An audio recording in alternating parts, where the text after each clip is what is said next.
2024학년도 1학기 중간고사 생명과학원 안곡고 내신 분석 리포트입니다. 우선 안곡고는 작년에도 그랬고요. 전통적으로 시험 범위가 좀 넓습니다. 처음부터 신경계까지, 그래서 신경전도, 뉴런과 자극의 전달 부분, 그 다음 근수축 부분도 포함이 되고요. 중추나 말초신경계까지 다 포함이 되기 때문에 보통은 이제 학원에서는 타 학교들이 처음부터 신경전도까지 시험을 보는 경우가 많다 보니까 이제 근수축이나 신경계 같은 경우는 자세하게 공부하기는 좀 어려워요.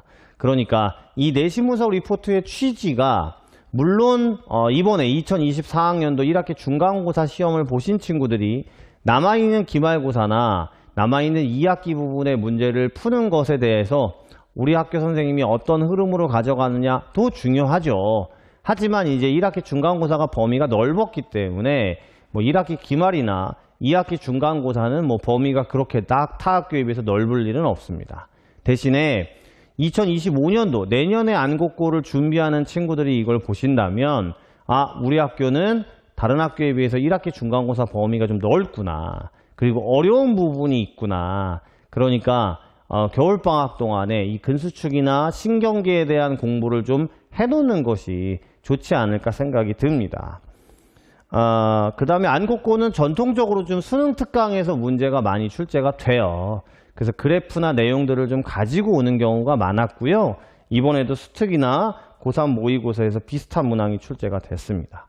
그리고 신경전도나 그러다 보니까 신경전도나 근수축의 난이도가 많이 높아진 편이었어요. 그래서 등급컷이 좀 낮지 않을까 생각이 들고요. 대신 문항수가 많지는 않았습니다. 객관식 21문항, 논술형은 2문항 정도가 출제가 됐어요. 그래서 문항수가 많지는 않았습니다만 23문항 중에서요. 처음부터 대사증후군까지는 서술형을 포함해서 6문항밖에 안 나왔어요.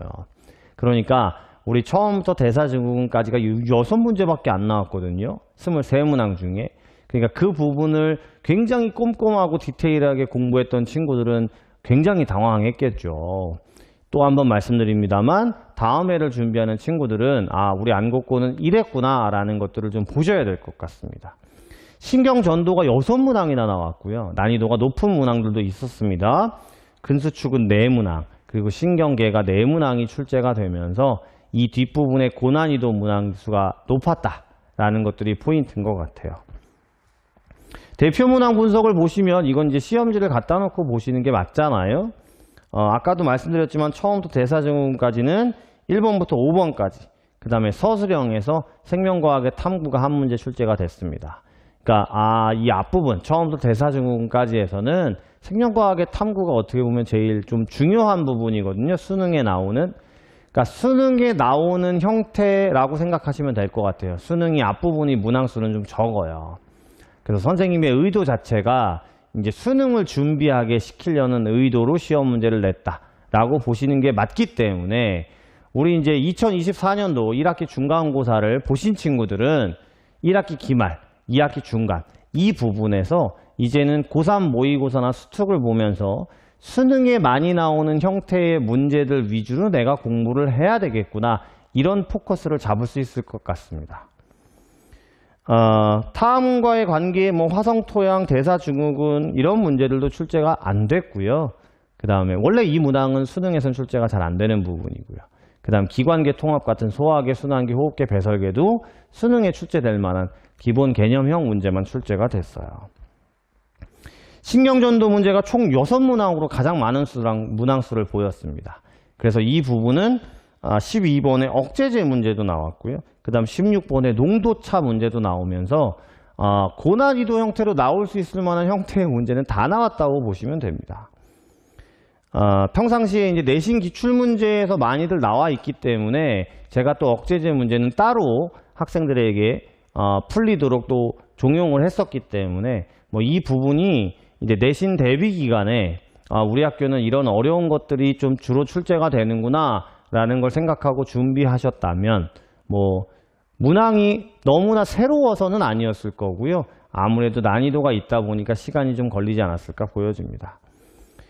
20번, 21번 문항 고3 모의고사에 있는 형태였고요. 21번 같은 경우는 꽤 난이도가 높았어요. 그러다 보니까 상위권인 친구들과 그 다음에 이제 중위권인 친구들의 격차가 좀 크지 않았을까 보여집니다. 근수축 문제도 18번과 논술형 2번은 고3 모의고사나 수능에 출제될 만큼의 난이도가 높은 형태였고요. 그러다 보니까 역시나 평상시에 고난이도 연습 문제가 얼마나 돼 있냐도 관건이겠지만 이 시간을 얼마나 효율적으로 사용했느냐도 굉장히 중요한 관건이 될 것 같습니다. 신경계는 또 중추신경계 문제는 출제되지 않았고요. 이제 말초신경계 중에서 자율신경계 문제가 4문항 중에 2문항 출제가 됐어요. 이것도 수능과 비슷한 형태였다고 보여집니다.